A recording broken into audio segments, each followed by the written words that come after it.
નમસ્કાર મિત્રો, સ્વાગત છે તમારું આજના નવા વિડીયોની સાથે।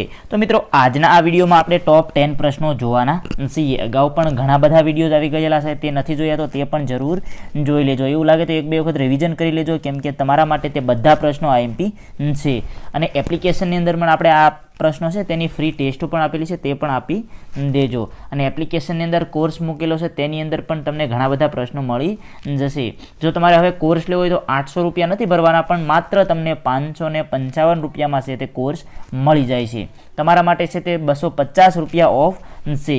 તમારે એક્ઝામ ડેટ સુધી છે તે આ વેલિડિટી ચાલુ રહેશે। એક્ઝામ સુધી તમે 555માં છે તે આ કોર્સ પરચેઝ કરી અને લઈ શકો છો। અને જે મિત્રો એ ચેનલને સબસ્ક્રાઇબ નથી કરેલી તે મિત્રો ચેનલને પણ સબસ્ક્રાઇબ જરૂર કરી દેજો। તો મિત્રો આજના આપણે આ પ્રશ્નો સ્ટાર્ટ કરીશું। તો આજનો પહેલો પ્રશ્ન છે, યુનિવર્સલ મોટરને લોડ વિના ચાલુ કરવામાં આવે ત્યારે શું થાય છે? જે યુનિવર્સલ મોટર હોય છે તેને લોડ વિના ચાલુ કરવામાં આવે તો શું થાય છે? તેના ઓપ્શન જોઈએ। ઓપ્શન એ, તે ચાલુ થશે નહીં। ઓપ્શન બી, ખૂબ જ ધીમી ગતિથી ફરશે। ઓપ્શન સી, ખૂબ જ તીવ્ર ગતિથી ફરશે। કે ઓપ્શન ડી, નોર્મલ સ્પીડ સાથે ફરશે। તો તેની અંદર મિત્રો સાચો જવાબ આવશે ઓપ્શન સી, ખૂબ જ તીવ્ર ગતિથી ફરશે। તેના પછી આગળનો પ્રશ્ન જોઈએ કે જર્મેનિયમ સેમિકન્ડક્ટરની વાહકતા ક્યારે ઘટે છે? જર્મેનિયમ સેમિકન્ડક્ટરની વાહકતા ક્યારે ઘટે છે? ઓપ્શન જોઈએ। ઓપ્શન એ, તેમાં ડોનર અશુદ્ધિ ઉમેરતા। ઓપ્શન બી, તેમાં એક્સેપ્ટર અશુદ્ધિ ઉમેરતા। ઓપ્શન સી, તેના પર યુવી કિરણો આપાત કરતા। કે ઓપ્શન ડી, તેનું તાપમાન ઘટાડતા। જર્મેનિયમ સેમિકન્ડક્ટરની વાહકતા ક્યારે ઘટે છે? તો મિત્રો તેની અંદર આપણો સાચો જવાબ રહેશે ઓપ્શન ડી, તેનું તાપમાન ઘટાડતા। જર્મેનિયમ સેમિકન્ડક્ટરની વાહકતા ત્યારે ઘટે છે જ્યારે તેનું તાપમાન ઘટાડીએ છીએ। તેના પછી આગળનો પ્રશ્ન જોઈએ કે ટ્રાન્ઝિસ્ટરમાં કરંટ શેના દ્વારા વહે છે? ટ્રાન્ઝિસ્ટરમાં કરંટ શેના દ્વારા વહે છે? ઓપ્શન જોઈએ। Option A, holes. Option B, electrons. Option C, holes તથા ઇલેક્ટ્રોન્સ। કે ઓપ્શન ડી, એક પણ નહીં।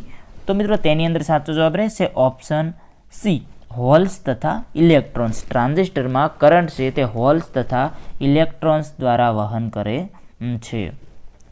તેના પછી આગળનો પ્રશ્ન જોઈએ। પ્રશ્ન છે, નીચેના પૈકી કયું યુનિટ ફ્લુ ગેસની ઉષ્મા ફીડ વોટરને આપે છે? નીચેના પૈકી કયું યુનિટ ફ્લુ ગેસની ઉષ્મા ફીડ વોટરને આપે છે? ઓપ્શન જોઈએ। Option A, condenser. Option B, economiser. Option C, air preheater. કે ઓપ્શન ડી, સુપર હીટર। તો આની અંદર મિત્રો આપણો સાચો જવાબ રહેશે ઓપ્શન બી, ઇકોનોમાઇઝર। ઇકોનોમાઇઝર છે તે ફ્લુ ગેસની ઉષ્મા ફીડ વોટરને આપે છે। આ ટાઈપના પ્રશ્નો તમને પૂછાઈ શકે છે, ધ્યાનથી બધા પ્રશ્નો જોઈ લેજો। આપણે તો આમાં છે અમુક પ્રશ્ન લીધેલા છે, પણ એપ્લિકેશનમાં તમને ઘણા બધા પ્રશ્નો આપેલા છે। આગળનો પ્રશ્ન જોઈશું। ટ્રાન્સમિશન લાઇનના ક્રોસ આર્મ કયા મટીરિયલમાંથી બનાવવામાં આવે છે? ટ્રાન્સમિશન લાઇનના જે ક્રોસ આર્મ આવે છે તેને કયા મટીરિયલમાંથી બનાવવામાં આવે છે? આ ટાઈપનો પણ પ્રશ્ન તમને પૂછી શકે છે। ઓપ્શન જોઈએ। Option A, copper.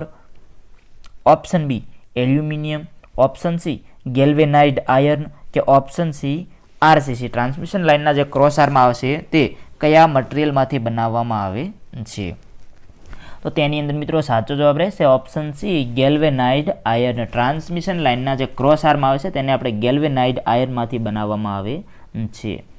તેના પછી આગળનો પ્રશ્ન જોઈએ। આ પણ એક આઈએમપી પ્રશ્ન છે કે 3 ફેઝ 4 વાયર સિસ્ટમ મોટાભાગે કઈ લાઇન માટે વપરાય છે? 3 ફેઝ 4 વાયર સિસ્ટમ મોટાભાગે કઈ લાઇન માટે વપરાય છે?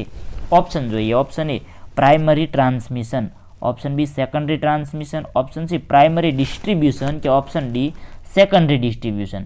તો તેની અંદર મિત્રો સાચો જવાબ રહેશે ઓપ્શન ડી, સેકન્ડરી ડિસ્ટ્રીબ્યુશન। કે 3 ફેઝ 4 વાયર સિસ્ટમ મોટાભાગે છે તે સેકન્ડરી ડિસ્ટ્રીબ્યુશન લાઇન માટે વપરાય છે। ધ્યાનથી જોઈ લેજો, આઈએમપી પ્રશ્ન છે।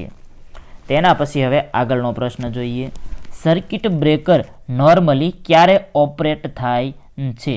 સર્કિટ બ્રેકર નોર્મલી ક્યારે ઓપરેટ થાય છે? ઓપ્શન જોઈએ। ઓપ્શન એ, જ્યારે લાઇનમાં ફોલ્ટ ઉદ્ભવે છે। ઓપ્શન બી, જ્યારે સ્વિચ ઓન કરવામાં આવે છે। ઓપ્શન સી, જ્યારે લાઇનને ચેક કરવાની હોય। કે કે ઓપ્શન ડી જ્યારે પાવર સપ્લાય કરવાનો હોય ત્યારે. તો મિત્રો આની અંદર સાચો જવાબ રહેશે ઓપ્શન એ, જ્યારે લાઇનમાં ફોલ્ટ ઉદ્ભવે છે. સર્કિટ બ્રેકર નોર્મલી ત્યારે જ ઓપરેટ થાય છે કે જ્યારે લાઇનમાં કોઈ ફોલ્ટ ઉદ્ભવે છે. તેના પછી મિત્રો હવે આપણો આગળનો પ્રશ્ન જોઈએ. આપણે એક આઈએમપી પ્રશ્ન છે, ધ્યાનથી જોઈ લેજો. એનાલોગ પ્રકારના ઇન્સ્ટ્રુમેન્ટના કાર્યો માટે કયો ટોર્ક જવાબદાર નથી? એનાલોગ પ્રકારના ઇન્સ્ટ્રુમેન્ટના કાર્યો માટે કયો ટોર્ક છે તે જવાબદાર નથી? ઓપ્શન જોઈએ. Option A deflecting torque, option B shaft torque, option C controlling torque કે ઓપ્શન ડી ડેમ્પિંગ ટોર્ક.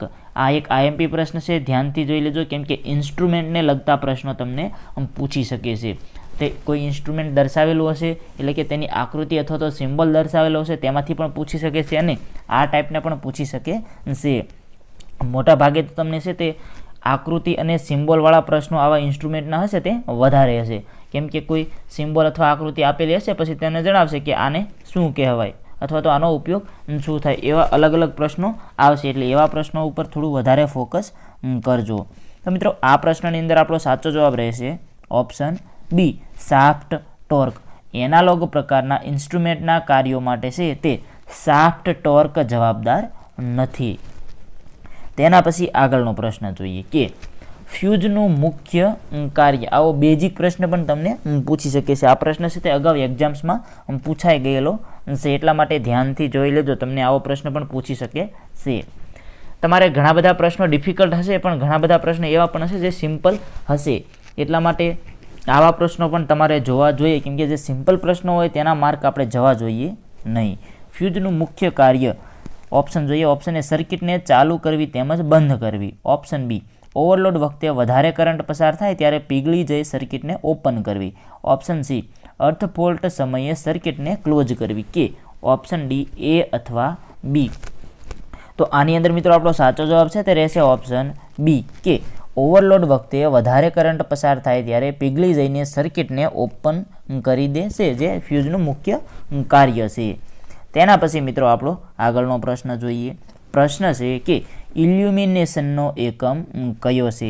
આ પણ એક આઈએમપી પ્રશ્ન છે. ઇલ્યુમિનેશનનો એકમ કયો છે? આવા એકમોવાળા પ્રશ્નો પણ તમને એક્ઝામની અંદર પૂછી શકે છે. ઓપ્શન જોઈએ. ઓપ્શન એ લ્યુમેન પ્રતિ metre square, option B lux, option C A અને બી બંને કે ઓપ્શન ડી એક પણ નહીં. તો મિત્રો ધ્યાનથી જોઈ લેજો, આની અંદર આપણો સાચો જવાબ રહેશે ઓપ્શન સી એ અને બી બંને. જો કોઈ એ કરશો અથવા તો માત્ર બી કરશો તો તમારો જવાબ ખોટો રહેશે.